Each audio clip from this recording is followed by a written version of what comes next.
اهلا اهلا، عاملين ايه؟ يا رب تكونوا بخير. وحشتوني جدا جدا، بقالي 3 ايام ما نزلتش فيديو، فقلت بقى انزل لكم النهارده.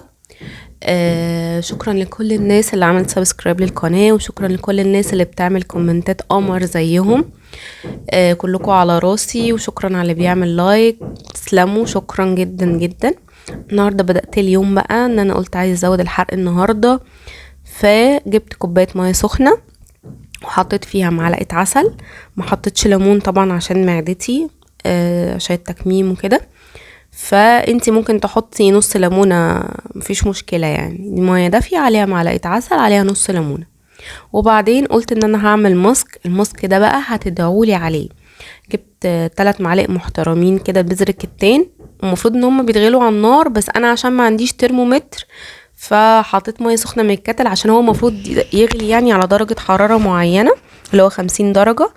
فبصفيه كده وباخد الزلال بتاعه، وهو ده بيبقى الماسك يعني، وبرمي البذر الكتان نفسه. هنا بقى قلت ايه، عايزه افطر. فجبت علبه تونه، بس كنت جايباها بالزيت، فقلت ان انا ايه، هصفيها من الزيت بتاعها يعني في المصفى دي، واسيبها تتصفى شويه لحد ما اطلع التوست بقى واقطع الخيار وكده. المهم، فالماسك ده بنعمله ايه عقبال بس ما التونه تتصفى؟ الماسك ده بنعمله 3 مرات في الاسبوع. بنصفيه طبعا، هو بيكون بارد تماما. بناخد الزلال بقى بتاع بذر الكتان ونحطه على بشرتنا ونسيبه ربع ساعة. بشرتك بتبقى سيراميك. اعملوا الماسك ده وادعولي. هنا بقى كنت قطعت الخيار، بس شلت القشر بتاعه. وخلاص بقى جبت التوستر وكده، وايه الصورة يعني شرحة نفسها. اهم حاجة ان انتوا تفطروا فطار صحي. وزي ما بقول لكم، كوباية المية عليها معلقة العسل بتظبط الدنيا جدا جدا، وبتخلي الحرق طول الوقت شغال. و... ولو عايز تعصري نص ليمونه، لو ما عندكيش مشاكل في القولون، ما عندكيش قرحه، ما عندكيش الكلام ده، ممكن تعصري نص ليمونه. لكن لو عندك مشاكل يعني والكلام ده، لا بلاش بقى نص ليمونه على الريق، عشان الليمون على الريق مش حلو زي القهوه يعني. انا ما بحطش حاجه على التونه غير ملح وكمون بس. هو زي ما بقول لكم، ما ينفعش اعصر عليها ليمون، ومش هاكل بصل الصبح يعني. المهم، في حاجة كده كنت عايزة اكلمكم فيها، اخطاء كده بنقع فيها قبل رمضان، اللي هي زي ما احنا عايزين نروق البيت وبنشيل البيت والستاير والسجاد وبنروق الدواليب، عشان لما يجي رمضان نبقى يدوب على قد الاكل بس، لكن البيت نضيف والكلام ده. علاقتنا بقى بربنا، اللي هو انا ينفع ان انا اشيل السجاد والستاير اول يوم رمضان وانضف؟ اكيد لا. فالناس اللي بتقول انا هبدأ صلاة مثلا او انتظم في الصلاة من اول يوم رمضان، انا هبدأ قراءة القرآن من اول يوم رمضان، هو ده ما ينفعش. زي ما انت بتأهلي البيت لاستقبال رمضان، لازم نأهل نفسنا احنا كمان لاستقبال رمضان.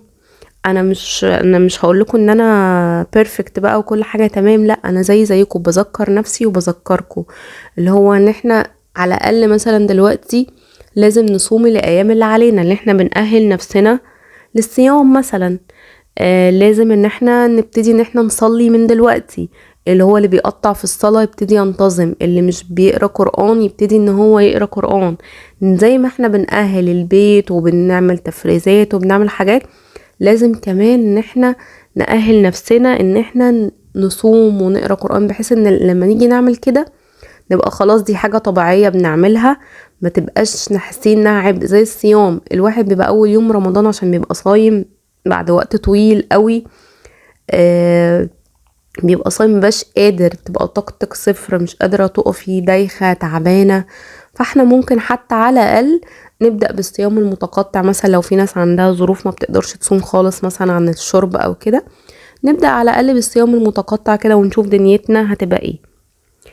هكمل لكم، بس هنا ده كان تكملة الفيديو بتاع التفريزات اللي انا كنت عاملاها. هنا كنت جايبة فرختين. انا ما بحبش الراجل يقطعهم لي صراحة، مع ان انا بتعب جدا في تقطيعهم، لان انا سكاكيني مش حامية قوي يعني. فقلت هحطهم في اطباق بقى على قد اكلة واحدة واطلع منهم وكده. وطبعا بشرت بصل، ومش بتبلهم غير بملح وفلفل اسود بس.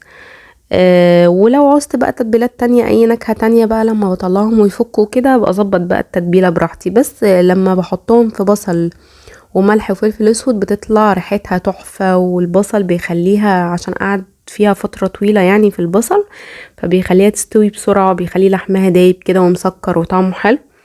فعلى الاقل لو انتي مش هتتبلي اغسلي بس وحطي في بصل وملح وفلفل اسود لو انتي مش عايزه تعملي تتبيله قويه يعني. هنا بقى كنت بقطع كل حاجه، وانا اصلا كنت جايبه كيلو بانيه، كنت جايبه كيلو ونص اجنحه. فهحط بقى هقطع يعني الصدور هقطعها فاهيتا.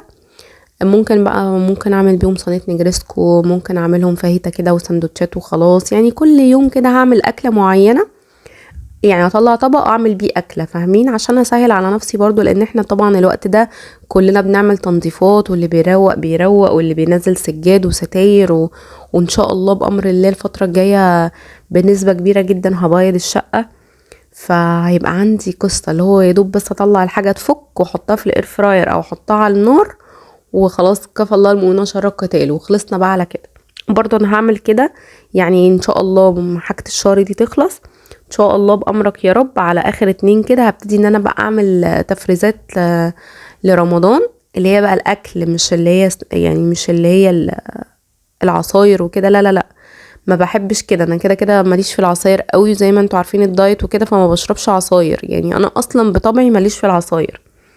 ف هعمل بقى سمبوسة، هعمل تفريزات زي اللي انا عملتها اللي وريتها لكم دي، هعمل تفريزات فراخ بحيث ان انا اطلع الحاجة تفك، وقبل المغرب مثلا بساعة ولا ساعتين ولا كده احط الحاجة تستوي وخلاص، وابقى ريحت نفسي ان انا هبقى صايمة. وزي ما بقولكم عايزين بقى رمضان السنة دي يبقى مختلف في كل حاجة، نقرأ قرآن ونصلي وننزل التراويح والكلام ده.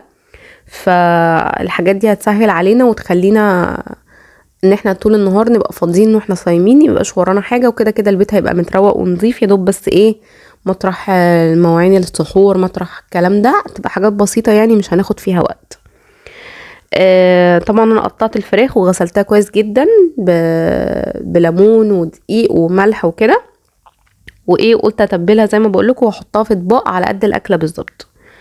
فالمهم يعني، فاللي انا عايزه اقوله لكم ان زي ما بنقوم البيت وبنظبط البيت ودنيتنا تبقى تمام، لازم برضو ان احنا نقوم نفسنا وذكر الله، وان احنا طول الوقت نبقى عايزين نواظب على الصلاه. انا من الناس اللي بتقطع في الصلاه، مش منتظمه، مش هقول لكم ان انا ما بسيبش فرض، لا طبعا زي اي حد بقطع في الصلاه، وساعات كتير ما مش بقرا قران، ما بقراش الورد ولا اي حاجه. فاحنا كلنا مقصرين في حق ربنا. فرمضان وشعبان وكده فرصة حلوة قوي ان احنا يعني نقرب من ربنا، واي حد بيعمل اي ذنب يتوب عنه، و... ونحاول ان احنا نظبط الدنيا قبل رمضان بحيث ان احنا ندخل رمضان دنيتنا تمام. عشان ما فيش حد بيبقى داخل مسابقة بيتمرن قبل المسابقة بيوم او بيتمرن في نفس يوم المسابقة، لا طبعا الواحد لما يبقى داخل مسابقة بيجهز لها قبلها بشهر وبشهرين. فهو رمضان كده ان احنا عايزين ربنا يغفر لنا ويغفر لنا ذنوبنا، وان احنا نطلع من رمضان بني ادمين تانيين، اللي هو لا احنا طالعين من رمضان مهما حصل ما بنفوتش فرض، مهما حصل الورد اليومي ده لازم يتقري، الاذكار كل ده لازم نبقى طالعين من رمضان خلاص، اللي هو الدنيا تمام احنا بنعمله كده كده مفيش اختلاف يعني رمضان او غير رمضان. فنحاول ان احنا نذكر بعض بالكلام ده، وحاولوا على قد ما تقدروا ان انتوا لو تقدروا تصوموا الوقت ده التوقيت ده، يعني حاولوا تصوموا، احنا كده كده في شتاء ومش بنعطش قوي الا الناس اللي تعبانه يعني، ده موضوع تاني. حاولوا تصوموا حتى لو الايام اللي عليكم بس، ولا صوموا تصحوا يعني. فانا هجرب نفسي يعني، انا من الناس اللي مش عارفه هينفع ليها صيام ولا لا. انتوا عارفين انا لسه عامله تكميم من قريب من 6 شهور تقريبا، فالصيام هيبقى متعب عليا قوي. كل الناس اللي عامله تكميم قالوا ان اول مره يصوموا فيها الصيام بالنسبه لهم كان مرهق. فانا ان شاء الله يعني ربنا يقدرني ويبقى الصيام بالنسبه لي سهل، فعشان كده هجرب نفسي من دلوقتي ان انا مهد لمعدتي يعني موضوع الصيام ده، فان شاء الله يبقى صيام يبقى هين علينا كلنا. زي ما بقول لكم هنا بقى جبت الفرختين انا بجيب فرختين بس طول الشهر، او يعني فرختين ومعاهم حاجة 1.5 كيلو اجنحة، كيلو بانيه. بس انا طبعا البانيه وصل ل200 جنيه، فاكيد مش هجيب بانيه الشهر الجاي، يعني اكيد هجيب فراخ عادية. هنا بقى كنت خلصت دو كل يوم ان شاء الله اكله مع الكفته واللي احنا عملناها من اللحمه المفرومه كده. الحمد لله الشهر بتاعي تمام. ده كان فيديو النهارده.